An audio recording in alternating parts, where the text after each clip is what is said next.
তারা সবাই সন্ধ্যার দিকে আসছিল, বাড়িতে কারেন্ট ছিল না, বাবাকে মারধর করছে, ঘরে বাবা শুয়ে আসছিল, টানে নিয়ে গেছে, মারধর করছে। আর কয়েকজন এসে ঘরের ভিতর ছিনতাই করছে, বাক্স ভেঙছে, বস্তা ফেলে দিয়েছে, কাপড়ের ব্যবসা করে বাবা, কাপড় চুপড় নিয়ে গেছে। আমার আম্মা ধরতে গেছিল, আমার আম্মার হাত ফেটে দিছে, বাড়ি দিয়ে রক্ত বের করে দিছে। আমরা গিয়েছিলাম, আমাকে ওই যে ঘরের থেকে বের করে দিছে, যে যা এখান থেকে যা, ঘরের ভিতর ঢুকবি না। আপনার দাবি কি? আমরা বিচার চাই। আসসালামু আলাইকুম রহমতুল্লাহ। আসলে আমার সমস্যাটা হলো আমার প্রতিবেশীর সঙ্গে। তো আম গাছ, বিশাল বড় একটা আম গাছ আছে। তো প্রত্যেক বছরে আমের ডাল ডুল পড়ে আমাদের টিন নষ্ট হয়ে যায়। বারবার বলতে গেলেও তার কথা শুনে না। আমরা প্রত্যেকবারই টিন চেঞ্জ করি। তো এবারেও বলতে গেছিলাম, আমার বাবা গেছিলো। তো তারা অনেক বকাঝকা করছে, গালিগালাজ করছে, ঝগড়াঝাটি করছে। তো তার প্রতিপক্ষ আরেকজন আছে, বা তার সঙ্গে তারা বন্ধু বান্ধবের মতো, তারা ক্যাসালটা টানে নিয়ে আমার বাবার সঙ্গে এক পর্যায়ে হস্তনস্ত হয়, মানে মারধরের মতোই হয় একবার। তো তখনই মানে ওই ক্যাসালটা শেষ হয়ে যায়। কিন্তু পরবর্তীতে ওই সাজুর বউ আর কি, রুমি, তার ছেলে রাকিব, এরা আবার তার মামার কাছে ফোন দেয়, অর্থাৎ সাজুর শালার কাছে ফোন দেয়, দাঁড়িয়াল।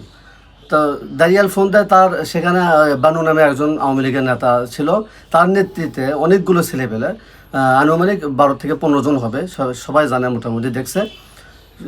7টার পরে, অর্থাৎ 7:30টার মধ্যে তারা এসে আমার বাড়িতে এসে আমার বাবা ঘরের মধ্যে শুয়েছিল, টাইনে বের করে মারতে মারতে বাইরে নিয়ে গেছে। এবং ঘরের মধ্যে আমাদের টাকা ছিল 2,45,000 টাকা, আর 1.5 ভরি সোনা ছিল, সেগুলো সব লুটপাট করে নিয়ে গেছে, ভাঙচুর করছে। দেখেন, আপনারা দেখেন, এখানেও ভাঙচুর করে এগুলো ভিতরে যা আছে সব কিছু নিয়ে গেছে, ওই ঘরের মধ্যে সব কিছু আছে, সব কিছু নিয়ে গেছে।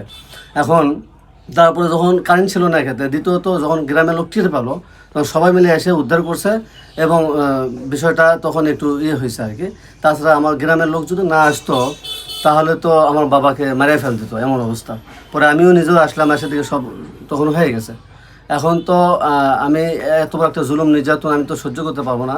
আমার তো জীবনে একটা রিস্ক আছে। আমার বাবাকে মারছে, আমার বাবাকে আমি হাসপাতালে ভর্তি করে দিয়ে আসছি, সেখানে অক্সিজেন অবস্থায় রাখা হয়েছে।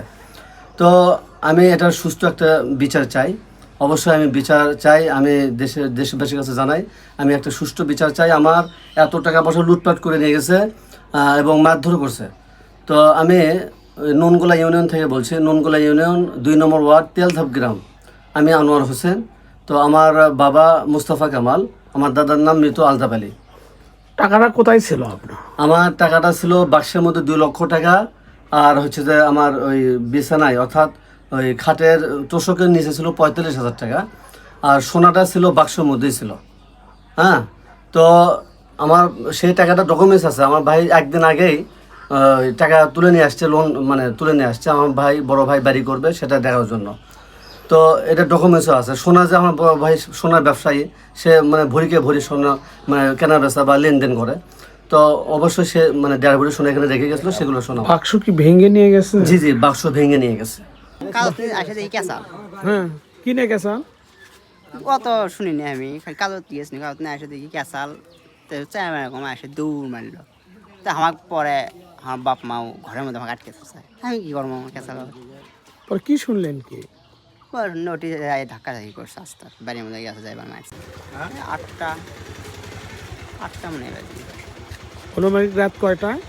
8টা মনে হয়। ওসে এছাড়া ঘরের টিন ভেঙে গেছে। তাকিলে বিকেলবেলা করলো, টাইমের থেকে বাবক সরে গেল, চলে গেল, যাক। তো আবার ওই বলে হাজুর বউ ওই সব কীভাবে পৌঁছে, তে আর বাবা আবার একটু করছে যে ইলেকট্রিক পশুতে। তে মেয়ে মানুষ বলেন না, একটা কয় এবং 7টা কয়, তাও আমি করছে যা, তোর থেকে যা, তো যা। তো ওই আবার করছে কি, দাঁড়ালো করে ফোন দিয়েছিল আওয়ামী লীগের, মনে করেন যে কয়েকটা চেয়েবেড়া অন্তত না হলেও 30 পার হয়ে গেল। তো আমি করছি, বাবা তোরা থেকে যা, কয়েকজন তোকেও খাই ফেলে দেবো, আমাকেও খাই ফেলে দেবো, আমি কারা মানুষ, তে খাই ফেলে দেবো, যাবো তো দি। তো যাই আর বাড়ির যাবে, ভাঙচুর করে ওদের বুধবার টাকা তুলে চলে রাখি, সেটা বেশি বেলা গিয়ে গেল। তো আমার বাড়ি আলিরা আসলো, আর আমাকে সোলবরেরও তো সকল আসলো না। এই ছেলে থাকলেই তো একজনও তো আবার না, একজনও তো আবার না। তো আসলো না, আমি তো কানা মানুষ, সবাই জানে। এলাকাবাসী হিসেবে আপনি দাবি কি? দাবি এখন হলে নিয়ে গেছে তো, এখন হলে হলে হলে হলে দিবি, না হলে এখন ওই আশ্রয়, কথা বুঝছেন না?